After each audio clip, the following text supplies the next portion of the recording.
Hai korang, sekarang ni kita ada dekat rumah segitiga. Aku tak ada suara hari ni. Batuk-batuk. Lepas tu tadi aku tak tahulah kawan laki aku ke ataupun laki aku yang jumpa jam. Kau tengok laki aku. Kau tengok laki aku. Dia tinggalkan phone dekat atas meja ni. Dia tinggalkan drone atas meja ni. Lepas tu dia tak tahu mana hilang. Oh, kat sana dia. Allah. Cuai. Phone tinggal sini. Kosong. Tak ada orang duduk pun. Cuma kita orang je duduk sini. Okey, yang tanya anak bongsu aku kat mana.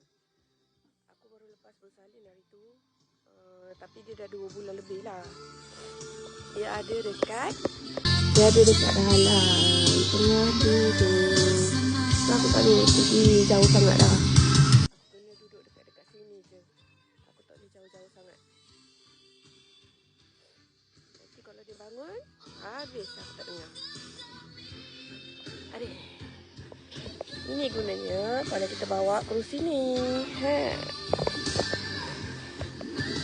Okay guys, drone nak berlepas.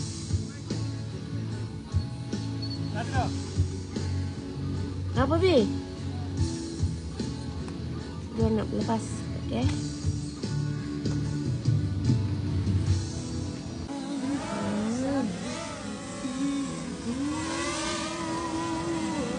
Kalau kena aku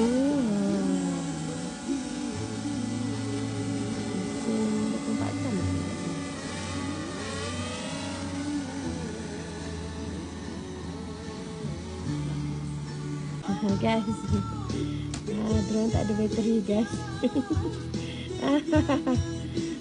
Drone tak ada bateri. Budak kecil ni dah habis merayau. Adik gimana? Adik gimana? Ha?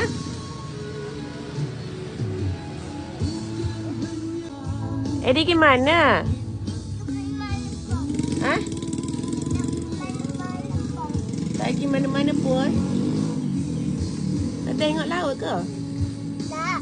Habis tu? Tak. Kenapa seksi sangat ni? Macam ni? Macam ni? Asal seksi sangat ni? Besar ke baju?